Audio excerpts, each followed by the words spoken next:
Bonjour très chers abonnés, j'espère que vous allez bien. J'ai fait une vidéo récemment ici qui vous expliquait comment travailler avec votre clavier de façon plus rapide et gagner beaucoup en temps. Et il y avait plusieurs personnes qui sont revenues avec des commentaires qui ne comprenaient pas clairement ce que j'étais en train de faire et ce que j'étais en train de dire. Donc aujourd'hui, je vais clarifier mes propos de cette vidéo. Bien, et pour cela, je vais reprendre encore ces manipulations-là. Qu'est-ce que je fais alors? Simplement, les bonnes manipulations que vous devez entreprendre avec votre clavier. Comme j'avais dit dans cette vidéo-là, si je vais écrire bonjour, je maintiens B, je glisse vers O, je glisse vers N, je glisse vers J. Donc, je glisse vers les lettres qui sont présentes dans le mot bonjour sans lâcher. Donc, je maintiens, vous voyez, je maintiens et je glisse vers haut. Vous voyez un peu ce que je veux dire.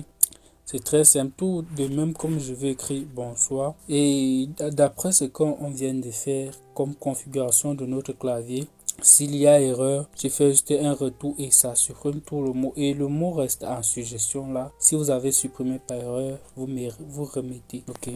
Maintenant, une autre stratégie pour travailler rapidement. Si par exemple vous voulez déplacer le curseur là à côté, vous voyez, ça devient un peu compliqué. Donc vous pouvez mettre le doigt sur la touche espace de votre clavier.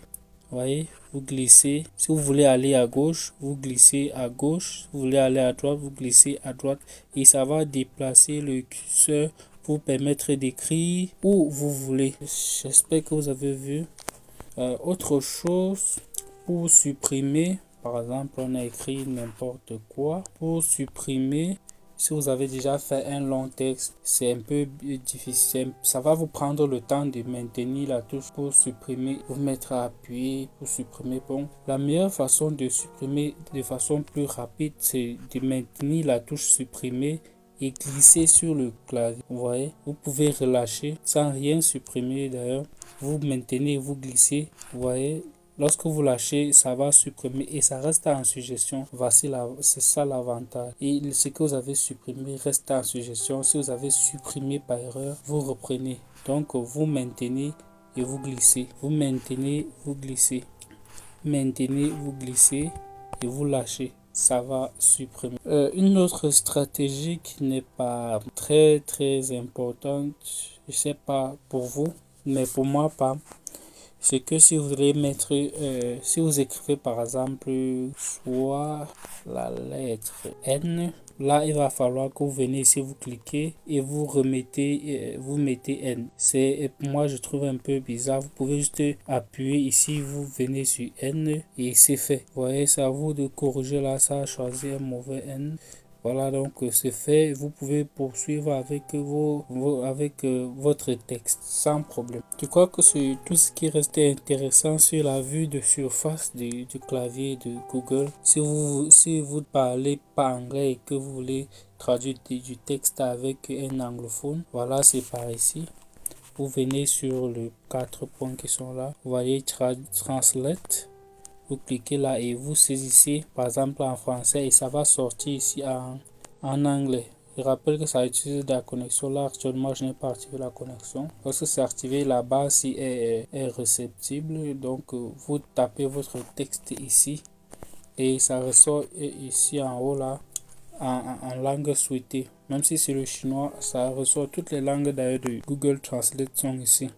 Maintenant la gestion surtout du presse-papier qui est très important.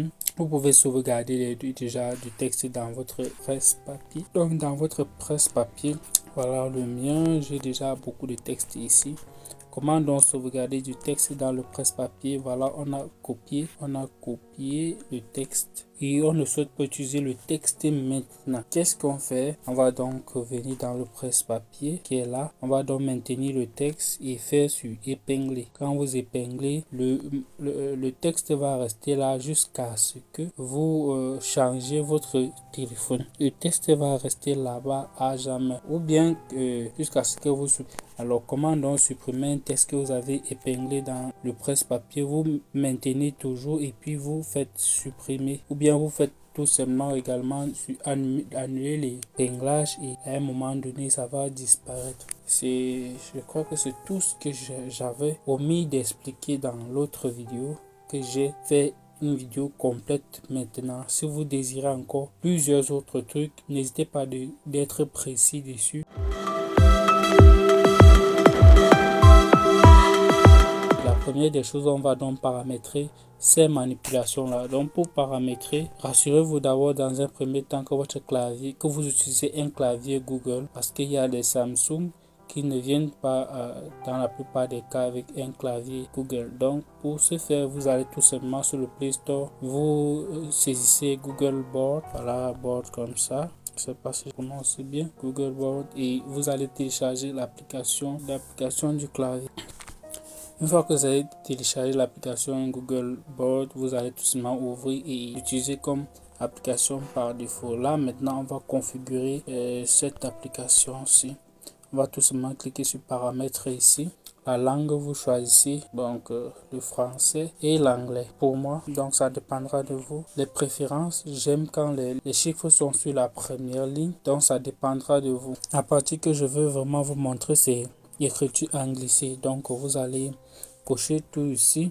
Et maintenant, une fois que vous avez coché ça, on va donc commencer. Je suis à manque d'idées de vidéos ces derniers temps avec les occupations. N'hésitez pas de me proposer les idées. On se dit à bientôt. Partagez et n'hésitez pas de liker. C'est la seule façon de me soutenir. Like.